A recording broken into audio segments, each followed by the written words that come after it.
حسین جیت گئے، سزا یہ دیتا ہے سجدہ،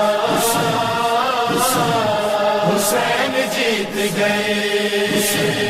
سارے تو مارے گئے، پھر فتح کیسی تھی؟ جناب والا، فتح مارے جانے والوں کی تعداد کے پابند نہیں ہوتی، فتح مقصد کی تکمیل کا نام ہے۔ جو مشن لے کے نکلا ہو انسان، اس کے حصول کا نام ہے۔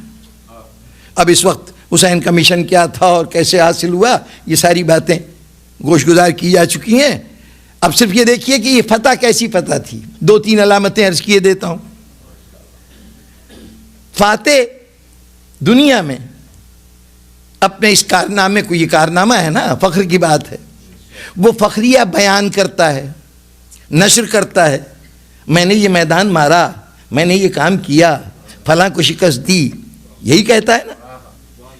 بیان کرنا، اعلان کرنا، یہ فاتح کی نشانی ہے۔ اور جو شکست کھاتا ہے وہ چاہتا ہے یہ ذکر نہ ہو، پردہ ڈال دیا جائے۔ اب مجھے فیصلہ کرنے کی ضرورت نہیں، خود دیکھ لیجئے کہ دنیا میں کون اس واقعے کو چھپانا چاہ رہا ہے اور کون اس واقعے کو فخر سے بیان کرنا چاہ رہا ہے۔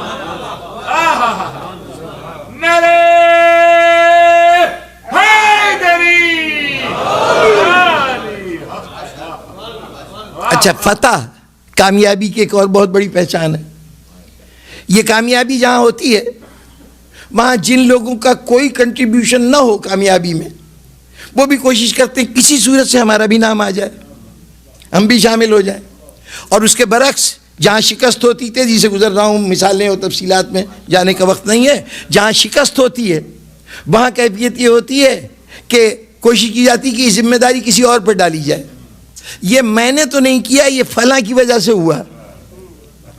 جہاں طرز استدلال یہ ہو کہ یہ کام میں نے نہیں کیا، یہ فلاں نے کیا تھا، یا فلاں چیز مجھے وقت کے اوپر نہیں مل سکی، اس کی وجہ سے ایسا واقعہ ہو گیا، اب یہ بتانے کی ضرورت نہیں کہ یہ شکست کی کہانی ہے۔ جہاں ذمہ داری دوسرے پہ منتقل کی جائے لازماً وہ شکست کا تذکرہ ہے، اور جہاں کسی واقعے کو چاہے حصہ نہ ہو تب بھی خواہش ہو کہ یہ میرے حصے میں آ جائے، تو یہ فتح کی داستان ہے۔ اب تاریخ اٹھا کے دیکھ لیجئے کہ ایک طرف صورتحال یہ ہے کہ یزید کہہ رہا ہے خدا برا کرے ابن مرجانہ کا کہ اس نے امام حسین کے ساتھ یہ سلوک کیا، میں ہوتا تو ایسا نہ کرتا۔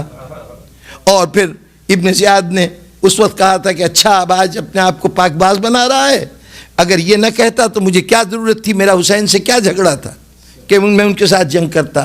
یعنی یزید ذمہ داری ابن زیاد پہ ڈال رہا ہے، ابن زیاد ذمہ داری یزید پہ ڈال رہا ہے۔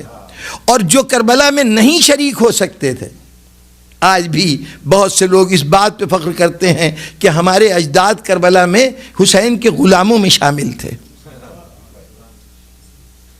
بہت سے لوگوں نے اس نوعیت کے دعوے کیے ہیں کہ ہم کربلا میں ہم نہیں تھے، ہمارے بزرگ تھے۔ بزرگ کیسے تھے؟ ہم کوئی غلام جس کا نام بھی ہمیں نہیں معلوم، وہ کہتے ہیں یہ بلوچی قوم ہمارے یہاں ایک پائی جاتی ہے، انہوں نے ان کے سردار دودہ خان نے ایک مقالہ لکھا، کوئی 52 پیجز کا ایک لمبا چوڑا مقالہ تھا، وہ ساؤتھ ایشیا فاؤنڈیشن کے نام سے برطانیہ میں ایک ادارہ قائم کیا گیا تھا، تو وہاں انہوں نے اپنا مقالہ پبلیکیشن کے لیے بھیجا تھا۔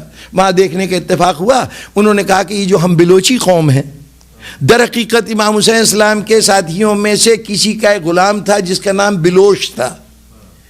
عربی میں چونکہ چے کی آواز نہیں ہوتی تو انہوں نے کہا کہ وہاں اس کو بلوش کہا جاتا تھا، اصل میں اس کا نام بلوچ تھا۔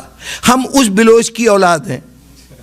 واقعہ اپنی جگہ تاریخی ہو، حقیقت ہو یا نہ ہو، یہ تو پتہ چل گیا کہ حسین سے ربط نہ ہو، حسین کے انصار سے ربط نہ ہو، حسین کے غلاموں سے بھی کوئی ربط ہو جائے تو دنیا کہتی ہے ہم ان میں شامل ہیں۔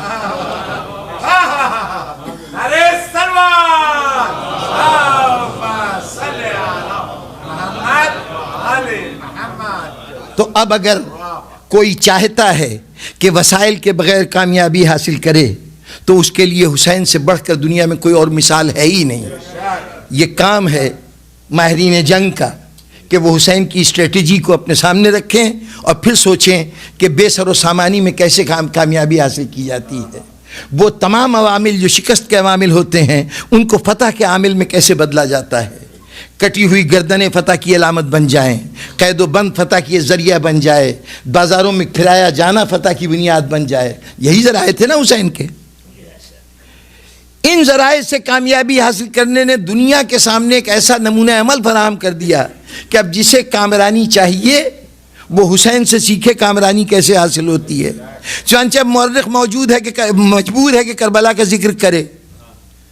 تاریخ طبری بڑی احتیاط سے کام لے، پھر بھی کم از کم 12 صفحے وہ واقعہ کربلا کے بیان کے لیے مخصوص ہو جاتے ہیں. البدایہ والنہایہ ابو الفدا ابن کثیر کی تحریر، وہ بہت ہی سخت مزاج ہیں اور بنو امیہ کے بہت بڑے وکیل ہیں، لیکن کم از کم 2-3 صفحے وہ بھی دینے پہ مجبور ہو جائیں. مورخ مجبور ہو گیا کہ واقعہ کربلا کا ذکر کرے. اب جناب والا، واقعہ کربلا کا ذکر ہو جانا یہی ایک کارنامہ ہے. ایک اتنی بڑی سلطنت نے چند لوگ تھے، ان کو قتل کر دیا، ان کے اوپر اپنی فوج بھیجی، انہوں نے ان کو ختم کر دیا، ان کے سارے افراد خاندان گرفتار ہو گئے. اصولاً ہماری سامنے بہت سے اور واقعات ہیں کہ جہاں لوگ میدان میں گئے، جام شہادت نوش کیا، یا ایسے لوگ تھے. ایک فق کا واقعہ کہلاتا ہے جس کے اندر تقریباً کربلا کی تعداد کے برابر ہی کے لوگ بالکل اسی طرح سے مارے گئے جیسے کربلا میں سب کو مارا گیا تھا. یہ بھی بنی ہاشم سے تعلق رکھتے ہیں، اولاد امام حسن سے.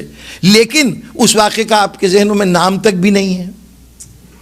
کربلا کو تاریخ کا موضوع بنا دینا یہ حسین کا کارنامہ.